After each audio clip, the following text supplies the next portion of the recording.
Hello everyone, आज हम सब बात करने वाले हैं बहुत ही इंटरेस्टिंग टॉपिक के बारे में जो कि है नीट में इस साल स्टूडेंट क्यों फेल किए। उस बारे में हम लोग कुछ बात करना चाहते हैं कि अगर जब तक आप अपने प्रिपरेशन को एनालिसिस नहीं करेंगे और आप ड्रॉप लेना चाहते हैं तो आपको पता कैसे चलेगा कि आप सक्सेसफुल होने भी वाले हैं या फिर नहीं। कुछ लोग क्या होते हैं कि बस एग्ज़ाम पे एग्ज़ाम दिए जाते हैं, अगली बार हो जाएगा, अगली बार हो जाएगा, पर वो समझते नहीं बात को।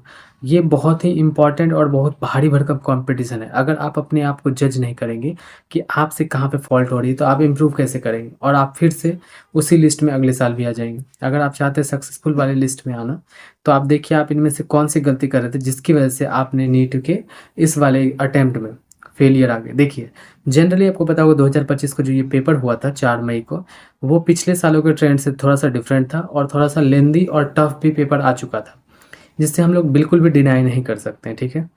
लेकिन उसके बाद भी आपको कम से कम अच्छा स्कोर करना चाहिए था। अगर आप अच्छा स्कोर नहीं कर पाते हैं और आप ड्रॉप लेना चाहते हैं, तो आपको किन-किन बातों को ध्यान देने से पहले अपनी कमियों को जानना चाहिए। सबसे पहली बात है कि आपने तैयारी में देखिए कमी क्या की। बहुत सारे लोग होंगे जो जिन्होंने बोर्ड का पेपर दिया होगा, इस वजह से वो अच्छे से प्रिपेयर नहीं कर पाए होंगे।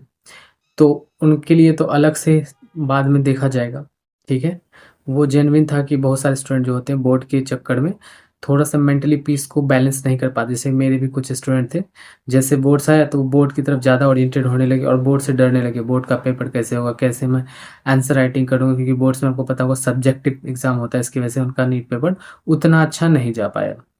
सेकंड नंबर पे देखिए, आपने जो प्रैक्टिस किया था और रिवीजन किया था, क्या आपने उस पे ध्यान दिया? क्योंकि पूरा का पूरा कॉम्पिटिशन, कोई भी कॉम्पिटिशन, खास करके नीट जैसे हाई स्कोरिंग जो एग्ज़ाम होते हैं, उसमें प्रैक्टिस बहुत ज़्यादा इम्पोर्टेंट होता है और रिवीजन।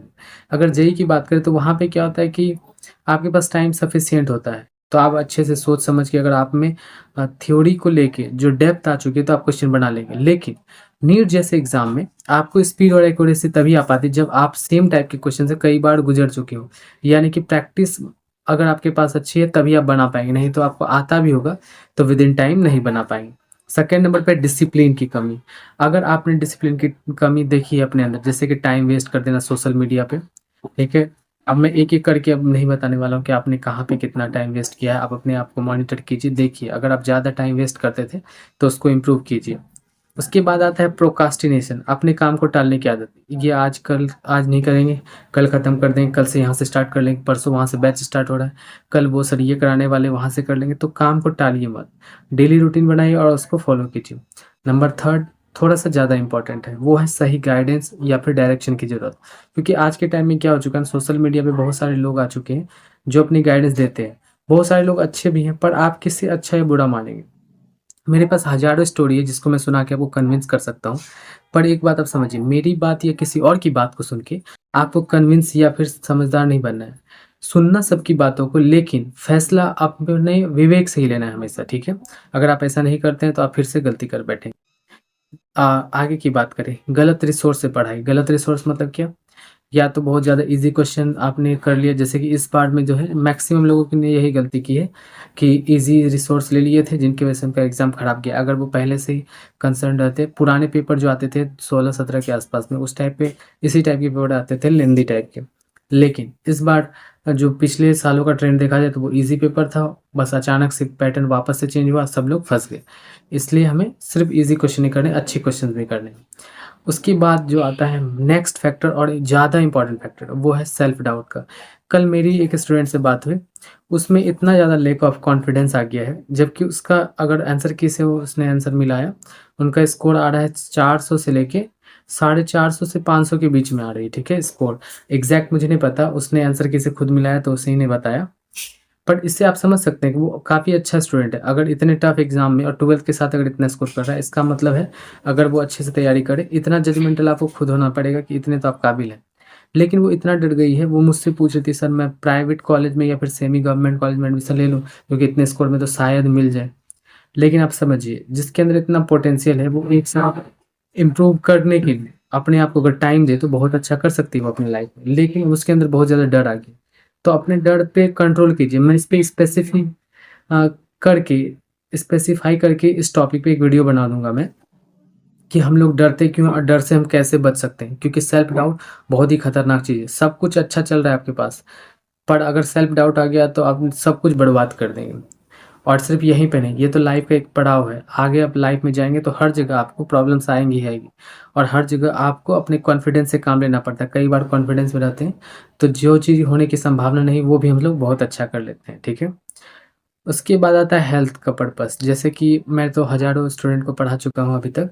उसमें से मैं आपको बता रहा हूँ, एक अच्छी स्टूडेंट थी, उसके साथ ऐसा हो गया, उसे डेंगू हो गया था, और 1 मंथ बर्बाद होने की वजह से, आप समझ रहे हैं, नीट जैसे हाईली कॉम्पिटिटिव एग्ज़ाम में अगर आप 1 मंथ बीमार पड़ जाए, तो आप काफ़ी पीछे चल जाते हैं। अगर आप एग्ज़ाम्पल की बात करें तो हर जगह एक्सेप्शन होते हैं, तो मैं एक्सेप्शन की बात नहीं, मैं जनरलाइज़ करके बातें आपको बता रहा हूँ। ठीक है, अपने आप को ही सुपर हीरो नहीं समझना चाहिए अचानक से। क्या पता आप भी उस लिस्ट में आ जाएँ, तो सिंपल बात समझिए, अपने हेल्थ का ध्यान दीजिए। अगर आप बीमार पड़ेंगे या बीमार पड़े होंगे, तो वो आपका फेलियर का सबसे बड़ा रीज़न बन जाएगा। उसके बाद, इन सभी होने के बाद आता है लक फैक्टर। कई बार क्या होता है, सब कुछ अच्छा करते हैं, अचानक से बिजली कड़क गए, आपका एक्सीडेंट हो जाए एग्ज़ाम से 10 दिन पहले, 5 दिन पहले, तो वो हमारे हाथ में बिल्कुल नहीं होती है।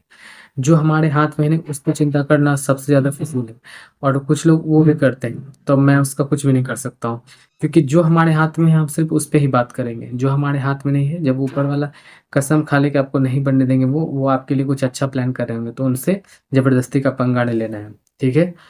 पर ये बात मैंने जो लास्ट पॉइंट बताया, वो सबसे बेकार पॉइंट है। मतलब अभी उसके बारे में सोचना बिल्कुल भी हमारे हाथ में नहीं है, क्योंकि अगर बाकी का फैक्टर आप नहीं भी करते, एग्ज़ाम देने आप सही सलामत पहुँच जाते हैं, तो गारंटी आप फ़ेल करेंगे। और ये जो भगवान वाला बात, यानी कि लक फैक्टर है, वो बहुत कम होता है लास्ट के टाइम में। पर अगर जब आप मेहनत कर लें, तभी ऐसा सोचते हैं। क्योंकि देखिए, टाइम ऐसा आएगा, बहुत सारे ऐसे लोग हैं, अजीब-अजीब बातें करते हैं, डिप्रेशन में खुद तो रहते हैं, मुझे भी डाल देंगे, ऐसी-ऐसी बातें करते हैं। आप सिंपल समझिए, अगर आपका वहाँ नहीं हो रहा है, तो आपको पेशेंस रखना चाहिए। क्या पता ऊपर वाले ने आपके लिए कुछ अच्छा सोचा हो। अपने आप पे भरोसा रखिए, यहाँ नहीं तो आप कहीं भी जाएँगे, जहाँ जाएँगे वहाँ झंडे गाड़ देंगे, ठीक है?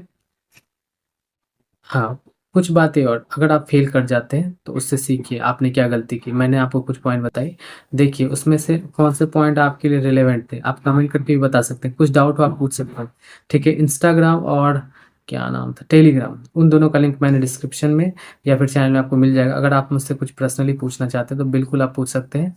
मैं कोई भी चार्ज फ़िलहाल तो नहीं ले रहा हूँ, ठीक है? उम्मीद है आगे भी नहीं लूँगा। पर अगर आपको कोई प्रॉब्लम आता है, आपको लगता है कि कोई बड़ा भाई, दोस्त या कोई टीचर आपको चाहिए जो फ़ेथफुल हो और आपको सही सलाह दे सके, तो आप मुझसे बात कर सकते हैं। लेकिन एक बात और, मैं आपको भले सलाह दूँगा, पर हमेशा एक बात याद रखिए, आप मशीन नहीं, आप इंसान हैं, सोच समझ के आप डिसीज़न लेंगे। तो मेरी बातों से आपका जजमेंट करने का जो लेवल है, वो थोड़ा-सा इम्प्रूव होना चाहिए बस। मेरी बातों पे आके वही नहीं करना है। जो भी करना है, वो आपका लास्ट फ़ैसला आपको खुद का होना चाहिए। हाँ, पर फ़ैसला लेने में जो चीज़ें इम्पोर्टेंट होती है, मैं आपको बस वो बता सकता हूँ। तो मिलते हैं नेक्स्ट वीडियो में। अगर कुछ भी पूछना, जानना, समझना हो, तो आप कमेंट कर सकते हैं, मुझसे बात भी कर सकते हैं।